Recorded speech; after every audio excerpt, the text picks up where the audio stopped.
Hello बच्चों, आप सभी को परमित एजुकेशन में स्वागत है। आज हम कहानी विभाग का 3 और 5 मार्क का सिलेक्टेड क्वेश्चन आंसर को डिस्कशन करेंगे। तो वीडियो को शुरू से अंत तक देखते रहिएगा। इसकी पहले वीडियो में हम गद्य पाठ का 2 और 3 मार्क सिलेक्शन क्वेश्चन आंसर को डिस्कशन किए थे।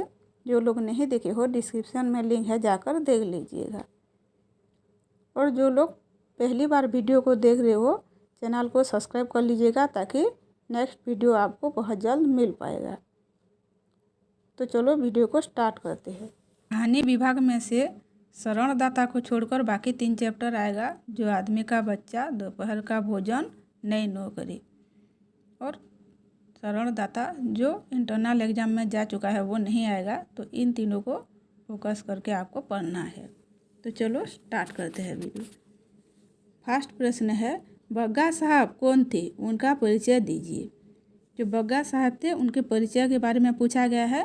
तो आपको इस तरह लिखना है, बग्गा साहब मिल में चीफ इंजीनियर है, विलायत पास है, 1200 रुपया महीना पाते हैं, जीवन से संतुष्ट है, परंतु अपने उत्तरदायित्व से भी बेपरवाह नहीं है। उनकी एक बेटी है डोली, जो 5वें वर्ष में है। वह और उनकी पत्नी मामा खुश है क्योंकि संतान के प्रति वह अपना दायित्व खूब निभाते हैं। तो यहाँ जो बग्गा साहब है वो एक इंजीनियरिंग का काम करते हैं और वो 1200 रुपया महीना तनख्वाह पाते हैं। और वो दोनों अपने लाइफ से खुश है और उनके बेटी को वो अच्छे परवरिश दे रहे हैं, अच्छे खुशी दे रहे हैं बोल के वो संतुष्ट है और बहुत खुश है दोनों। नेक्स्ट प्रश्न है, माँ का द्रवित हृदय बेटी को क्या समझाने लगी। उत्तर, बेटी की दुर्दशा देखकर माँ का हृदय द्रवित हो गया। वह स्वर में बेटी को दुलार से समझाने लगी, डोली तो प्यारी बेटी है, बड़ी ही सुंदर और बड़ी ही लाडली बेटी है। हम इसको सुंदर सुंदर कपड़े पहनाते हैं।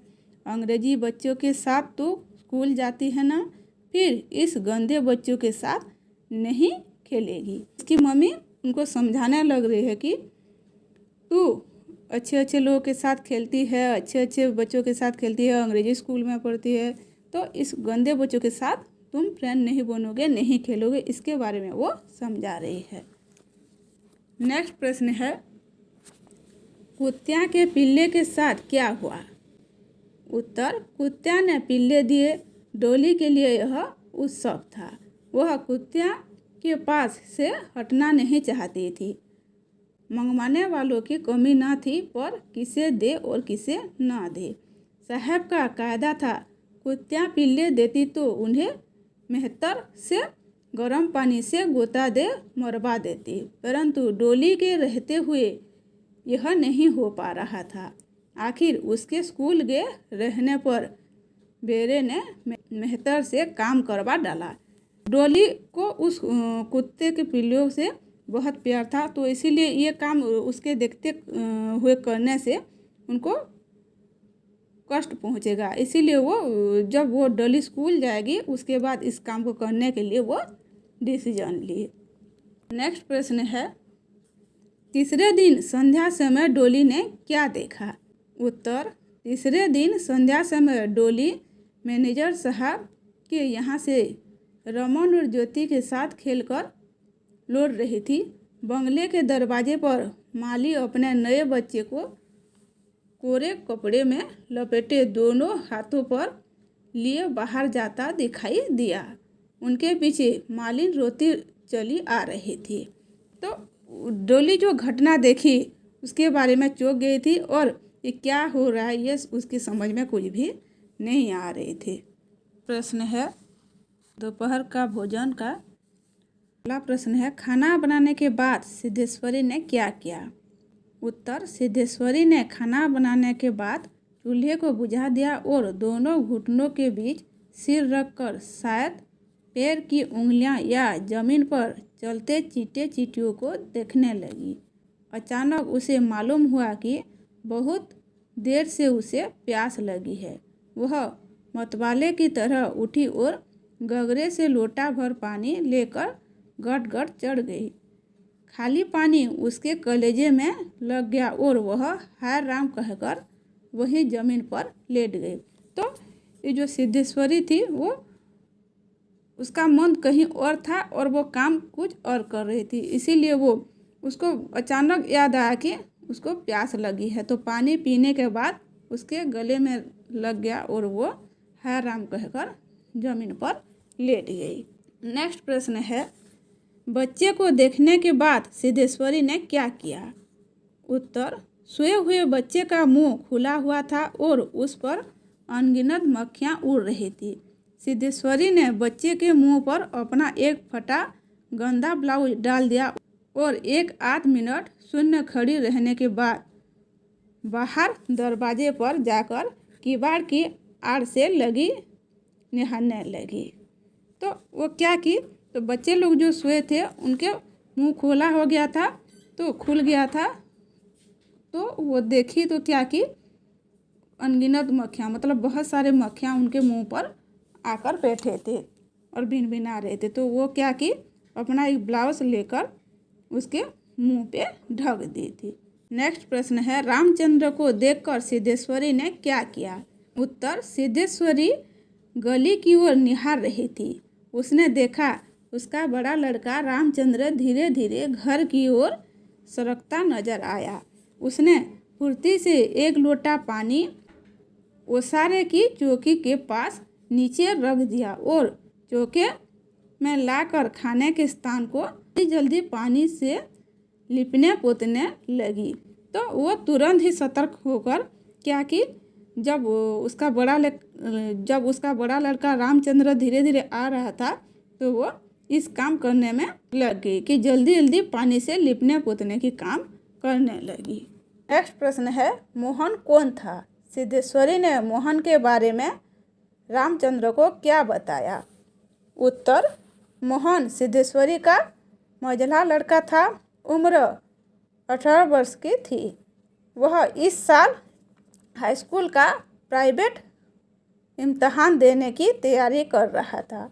वह पता नहीं कहाँ गया था, पर यह बात बताने की सिद्धेश्वरी को हिम्मत ना हुई। उसने कहा, किसी लड़के के यहाँ पढ़ने गया है, आता ही होगा। दिमाग उसका बड़ा तेज है और 24 घंटे पढ़ने में ही लगा रहता है। प्रश्न है, मोहन देखने में कैसा था? उत्तर, मझला लड़का मोहन कुछ सांवला था और उसकी आंखें छोटी थी। उसके चेहरे पर चेचक के दाग थे। वह अपने भाई ही की तरह दुबला पतला था, किंतु उतना लंबा ना था। वह उम्र की अपेक्षा कहीं अधिक गंभीर और उदास दिखाई पड़ रहा था। यहाँ रामचंद्र के बारे में कहा गया वह सुंदर है और मोहन के बारे में कहा गया है कि वो दुबला पतला होकर वो थोड़ा सांवला कलर का था और उसका चेहरा वही देखने के लिए गंभीर था। नेक्स्ट प्रश्न है, मुंशी चंद्रिका प्रसाद का वर्णन कीजिए। उत्तर, उस घर के मालिक मुंशी चंद्रिका प्रसाद थे। वे पीढ़े पर पालथी मारकर बैठा रोटी के एकाएक ग्रास को इस तरह चबा रहे थे जैसे बूढ़ी गाय चुगाली करती है। उनकी उम्र 45 वर्ष के लगभग था, किंतु 50-50 के लगते थे। शरीर का चमड़ा झूलने लगा था। गंजी खोपड़ी आईने के भांति चमक रही थी। गंदी धोती के ऊपर अपेक्षाकृत कुछ साफ बनियान तार तार लटक रही थी। तो उसका जो हुलिया बताया गया है मुंशी चंद्रिका का, वो बहुत अजब टाइप के थे और उनके जो कपड़े थे, पहनाव थे, ये सब बहुत अनोखे थे, जो कि देखने के लिए भी अच्छा नहीं देखते थे और उनका उम्र के हिसाब से वो और भी बड़े लगते थे। नेक्स्ट प्रश्न है, कुंदन क्या आदेश दे रहा था? उत्तर, राई की नाट ठीक करते हुए कुंदन आदेश देता जा रहा था, सोफे का कपड़ा कम पड़ गया है, तुम खुद लाकर दे देना।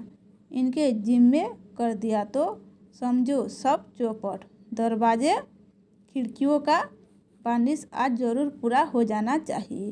प्लम्बर आएगा तो जहाँ जहाँ के नल और पाइप खराब हो सब ठीक करवा लेना। तो कुंदन ये सब आदेश दे रहा था कि क्या काम कहाँ पे करना है और कब कब करना है, प्लम्बर के बारे में, और पाइप कहाँ लगाना है, खिड़कियाँ, ये सब उनके मन में जो जो सोच में आ रहा था सब कुछ वो आदेश देता जा रहा था। प्रश्न है, नौकरी छोड़ने के बाद सचमुच रमा को कॉलेज के बारे में सोचने का समय क्यों नहीं मिला? उत्तर, रमा जब कॉलेज छोड़ रही थी तब कुंदन ने उसे कहा था कि देखना, तुम्हें यह सब सोचने के लिए समय नहीं मिलेगा। सचमुच उस दिन से उसे कुछ भी सोचने का समय नहीं मिलता है। घर का सारा काम देखती है, मार्केट का चक्कर रोज लगाती है और सामान खरीदती है। घर को सजाने की जिम्मेदारी के साथ साथ कोई खाने और आएगा उसे भी देखना पड़ता है। तो इस हिसाब से जब से वो नौकरी छोड़ी उसके सर पर एक जिम्मेदारी आ गई थी और सब काम करते करते वो और कॉलेज के बारे में सोचने के लिए उसको समय सच में नहीं मिला था। नेक्स्ट प्रश्न है, पहले तारीख को रमा को पैसा देते हुए कुंदन ने क्या कहा? उत्तर, जब लंच के लिए कुंदन आया था तब उसे याद आया तनख्वाह की।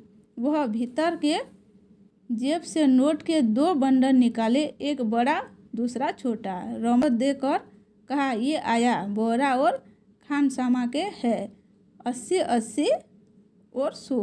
छोटा बंडल बढ़ाते हुए कहा, फिर दूसरा देकर कहा, यह तुम्हारा, अब जो मुनासिब समझो इस गुलाम को पान सिगरेट के लिए दे देना। तो क्या था, उन्होंने जब सैलरी आया, उनका तनख्वाह जब आया तो वह रमा को देकर कहा था कि ये सब तुम अपने हिसाब से खर्च करोगे और मुझे पान सिगरेट के लिए कुछ पैसा दे दोगे। अपने आप को गुलाम बताकर बोला कि इस गुलाम के लिए पान सिगरेट के लिए कुछ दे देना। नेक्स्ट प्रश्न है, ये 5 मार्क का है। माली की कोठरी में जाने से मामा भयभीत क्यों थी? उत्तर, ने डोली की पुकार पर वह ना मिली। उन्होंने आया को पुकारा पर कोई उत्तर ना मिला। वह स्वयं खिसियाकर बरामदे से निकल आई। उन्हें स्वयं भी कपड़े बदलने थे। देखा, बंगले के पिछवाड़े से जहाँ धोबी और माली के क्वार्टर है, आया डोली को पकड़े लिए आ रही थी। मामा ने देखा और धक्का से रह गई। वह समझ गई डोली अवश्य माली के घर गई होगी। 2-3 दिन पहले मालिन को बच्चा हुआ था। उसे गोद में लेने के लिए डोली कितनी ही बार जिद कर चुकी थी। डोली के माली की कोठरी में जाने से मामा भयभीत थी क्योंकि धोबी के लड़के को पिछले ही सप्ताह खसरा निकला था। लड़की उधर जाती तो उस बेहुदे बच्चों के साथ शहतूत के पेड़ के नीचे धूल में से उठा उठाकर शहतूत खाती। है था कि उन बच्चों के साथ डोली की आदतें बिगड़ जाने का। तो उसकी माँ को बहुत चिंता थी कि डोली अगर उधर चले जाएगी और इस बच्चों के साथ मिलेगी जुलेगी तो वो भी उसी तरह का हो जाएगी और सब कुछ उसका हाव भाव भी बदल जाएगा। प्रश्न है, किस बात पर आया रो पड़ी? उत्तर, माली का छोटा बच्चा जब मर गया तब डोली कहने लगी कि आया माली के बच्चे को क्या गर्म पानी में डुबो दिया। आया ने धमकाया और कहा, आदमी के बच्चे को ऐसे थोड़ी ही मारते हैं। डोली ने फिर से पूछा, तो फिर आदमी का बच्चा मरता कैसे है? आया का जवाब था, वह भूख से मर गया। डोली ने कहा, तो क्या हम भी भूख से मर जाएंगे? लड़की के चेहरे की सरलता से उसकी माँ का हृदय पिघल उठा। उसकी घुंघराली लटों को हाथ से सहलाते हुए आया कहने लगी, तुम ऐसे आदमी थोड़ी ही हो, भूख से कमीने आदमियों के बच्चे मरते हैं। यह कहकर वह रो पड़ी और उसे अपना लल्लू याद आ गया।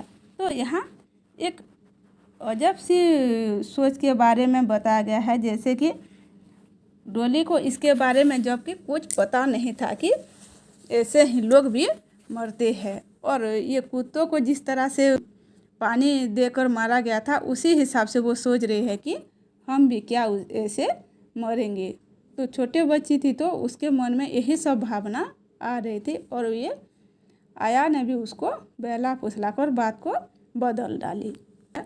डोली की शिक्षा को लेकर बग्गा साहब की कैसी कल्पना थी। उत्तर, बग्गा साहब मिल में चीफ इंजीनियर है, विलायत पास है, 1200 रुपया महीना पाते हैं। उनकी बस एक लड़की है डोली, 5 वर्ष में है। उसके बाद कोई संतान नहीं हुई। इस संतान के प्रति अपना कर्तव्य पूरा कर सकने से साहब और मामा को पर्याप्त संतोष है। बग्गा साहब की नज़रों में संतान के प्रति उत्तरदायित्व का आदर्श ऊंचा है। वे डोली को बेटी या बेटा सब कुछ समझकर संतोष की है। यूनिवर्सिटी की शिक्षा तो वह पाएगी ही, इसके बाद शिक्षा क्रम पूरा करने के लिए उसका विलायत जाना भी आवश्यक और निश्चय है। संतान के प्रति शिक्षा के उत्तरदायित्व का यह आदर्श कितनी संतानों के प्रति पूरा किया जा सकता है। बग्गा साहब और उनकी मैसेज का कहना है कि यूँ कि कीड़ों मकोड़ों की तरह पैदा करके क्या फ़ायदा। तो यहाँ बग्गा साहब का कहना का अर्थ है कि ऐसे ढेर सारे कीड़ों मकोड़ों के जैसे बच्चे पैदा करके कोई फ़ायदा नहीं है।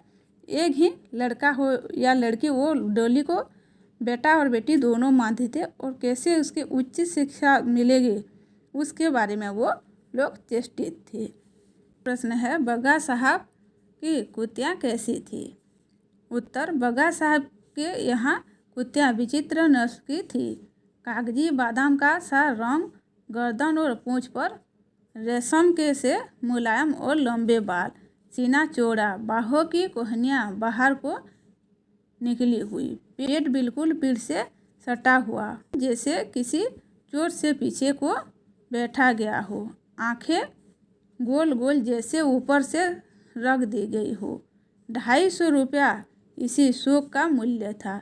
नए नवेलों के दृष्टि उसकी ओर आकर्षित हुए बिना ना रहती। तो बग्गा साहब की जो कुत्तियाँ थी वो देखने में बहुत सुंदर थी।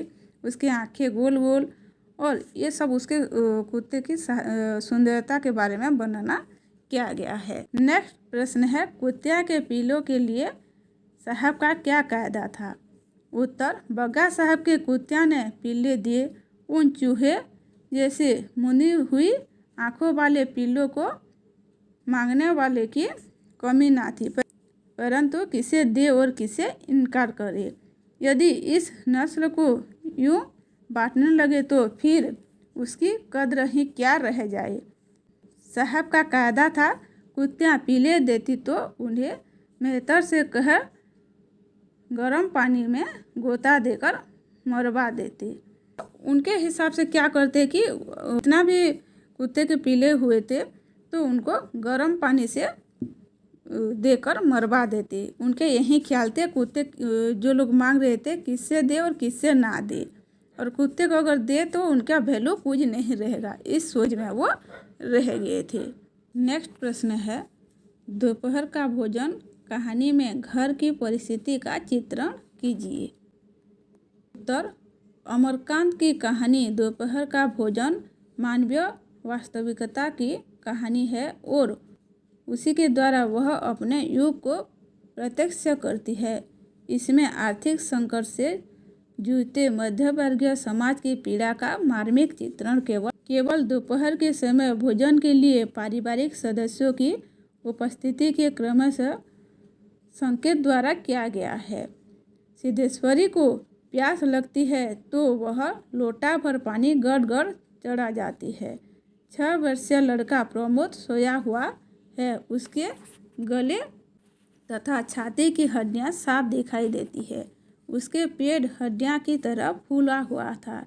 आर्थिक संकट का पूरा दृश्य दोपहर के समय भोजन करते समय पता चलता है।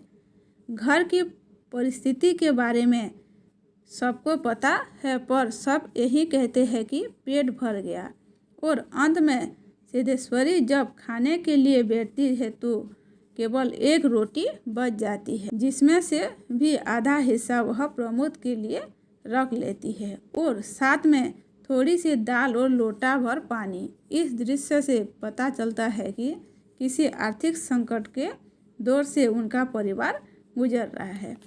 यहाँ पे जो दोपहर का जो भोजन है, इस कहानी में मनुष्य के आर्थिक स्थिति आने पर क्या क्या विवश होकर करना पड़ता है उसके बारे में ही कहा गया है, जो कि सिद्धेश्वरी ने क्या की थी।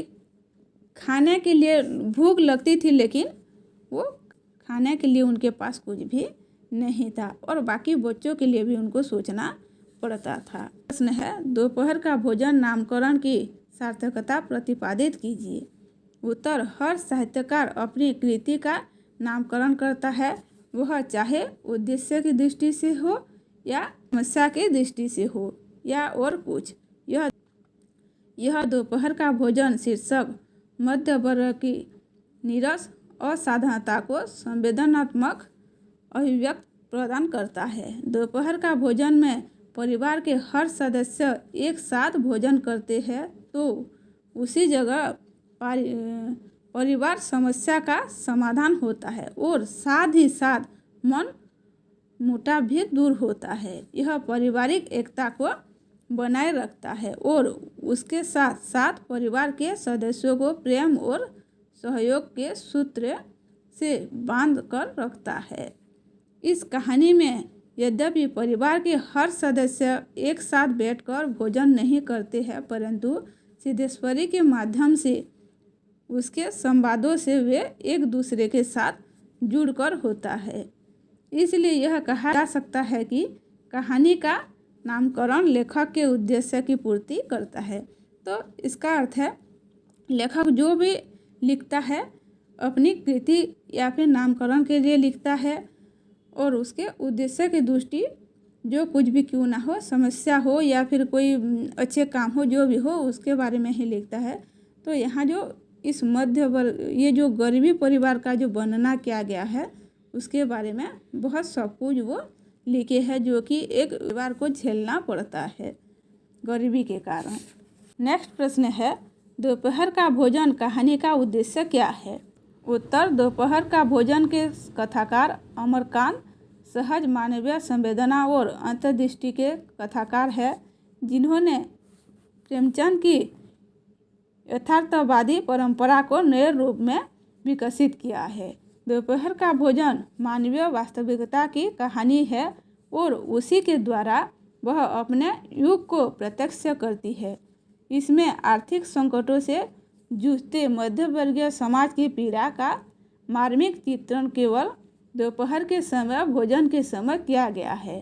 सिद्धेश्वरी एकमात्र ऐसा सूत्र है जो परिवार की हर सदस्य की आशंका पीड़ा को अपनी ममता और पीड़ा से, अपने निजी प्रयत्न और अंदरूनी सतर्कता से बांधे रहती है।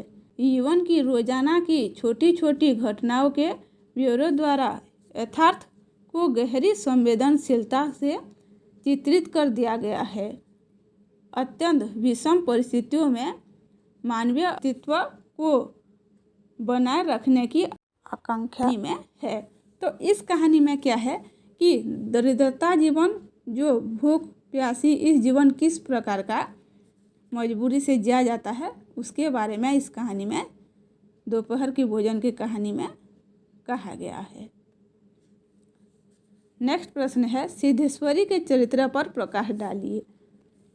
उत्तर, दोपहर का भोजन कहानी में सिद्धेश्वरी एक मजबूत कड़ी है, एकमात्र ऐसा सूत्र है जो परिवार के हर सदस्य की आशंका पीड़ा को अपनी ममता और पीड़ा से, अपने निजी प्रयत्न और अंदरूनी सतर्कता से बांधे रहती है। परिवार के सदस्य एक साथ बैठकर खाना न खाकर भी एक दूसरे की उपस्थिति को महसूस करते हैं।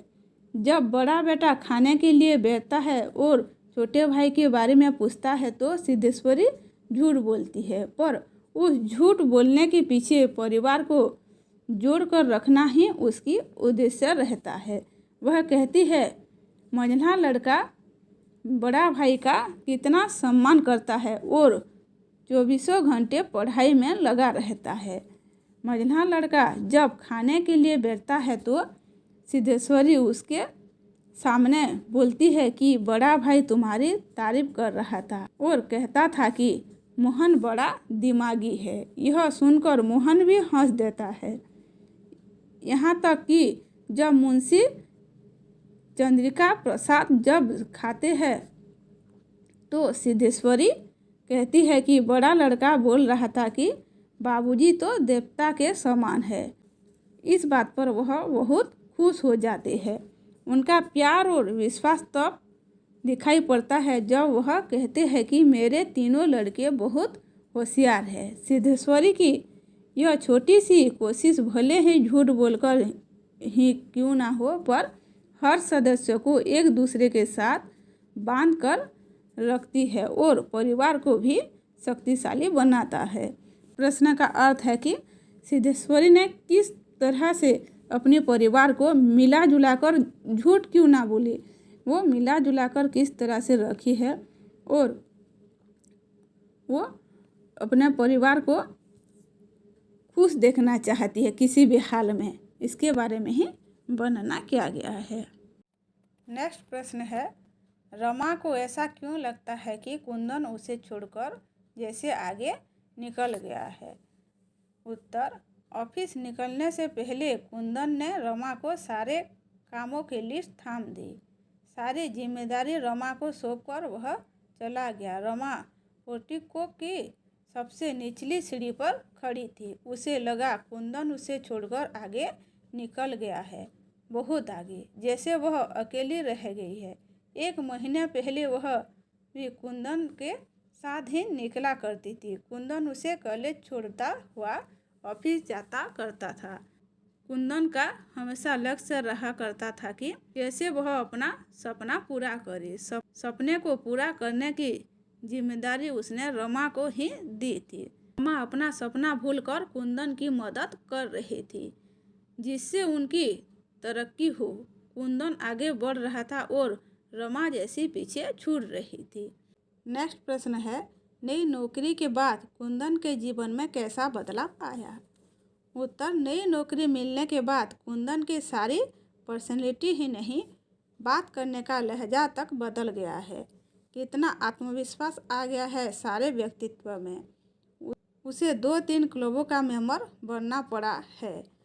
आए दिन दूसरी कंपनियों के बड़े बड़े अफसरों को एंटरटेन करना पड़ता है। विदेशियों को हिंदुस्तानी खाना खिलाने के बहाने उसे घर में भी बड़ी बड़ी पार्टियां करनी पड़ती और 3 महीने पहले उसे कंपनी की ओर से यह फ्लैट मिल गया। उसने सोचा वह अपने इस नए घर को निहायत ही ओरिएंटल ढंग से सजाएगा। विदेशियों के लिए तो यही नवीनता होगी, इसलिए दिन रात उसी के पीछे लगा हुआ है। तो जब कुंदन को नौकरी मिल गई, उसके बाद उसके क्या सोच थे और किस सोच में पड़ गए, इसके बारे में यहाँ बताया गया है। जैसे वो एक नई लाइफस्टाइल कैसे चेंज करके जीने लगा, इसके बारे में ही कहा गया है। प्रश्न है, रमा ने अपनी नौकरी क्यों छोड़ी। उत्तर, कुंदन के लिए रमा अपने आप को घर को सजाने में, मेहमानों की खातिरदारी में व्यस्त करके रखती। हिस्ट्री के लेक्चर याद करने के लिए भी उसके पास समय नहीं होते थे। रमा ने कहा, मैं कॉलेज छोड़ दूंगी, इस तरह काम करने से तो नहीं करना ज़्यादा अच्छा है। रात को भी यही प्रसंग छेड़ा। कुंदन जानना चाहता था कि रमा यह सब सच में कह रही है या नहीं। रमा ने कहा, जब निभता नहीं कब इस्तीफा दे दूंगी। कुंदन ने कहा, छोड़ो भी यह, बस इंडियन हिस्ट्री पढ़ने में क्या रखा है, इसमें ज़िंदगी हराम हो जाएगी। इससे अच्छा है तुम किताबें पढ़ो, मैगजीन्स पढ़ो और अपने बच्चों का ख्याल रखो। जब रमा ने कहा, मेरे मन के संतोष के लिए क्या होगा, तो कुंदन ने इसका जवाब देते हुए कहा, मेरा संतोष और मेरी तरक्की तुम्हारी नहीं है क्या। इसके बाद रमा ने नौकरी छोड़ने का फैसला ले लिया और नौकरी से इस्तीफा दे दी। तो यहाँ रमा ने इस परिस्थिति में आ गई कि नौकरी छोड़ने के लिए विवश हो गई थी। और जब कुंदन ने कह दिया कि मेरा जो तरक्की है तुम्हारा तरक्की नहीं है क्या, मैं तुम्हारे साथ हूँ बोल दिया, तो वो अपने नौकरी में इस्तीफा दे दी थी। ये आखिरी प्रश्न है, मिसेज बर्मन रमा से फ़ोन पर क्या कह रही थी? उत्तर, एक दिन रमा को मिसेज बर्मन का फ़ोन आता है। मिसेज बर्मन का कहना था कि कॉलेज छोड़ महीना होने आया, एक बार सूरत तक नहीं दिखाई। आज लंच के समय आओ ना, साथ बैठकर खाएंगे। तुम्हारे चले जाने से हमारा डिपार्टमेंट तो सुना ही हो गया। लंच के समय तुम्हें बहुत ही मिस करती है और तुम हो कि जाने के बाद खबर तक नहीं ली। पर रमा ने यह कहा कि आज तो जाना संभव नहीं, पर एक सप्ताह के बाद तुम्हें सरप्राइज दूंगी। तो यहाँ रमा इतना व्यस्त हो गई थी कि वो लोग जब बुलाए तब सरप्राइज के बाद बोल दी और उस समय जाने को मना कर दी थी। तो बच्चों, यही था तुम लोगों के कहानी विभाग का 3 और 5 मार्क्स सिलेक्शन क्वेश्चन। इसको 1-2 बार रिवीजन कर लेना और अपने दोस्तों लोगों के साथ भी शेयर कर लेना। और जिस लोगों ने सब्सक्राइब नहीं किए हो चैनल को सब्सक्राइब कर लेना। एग्ज़ाम के लिए बेस्ट ऑफ लक। धन्यवाद।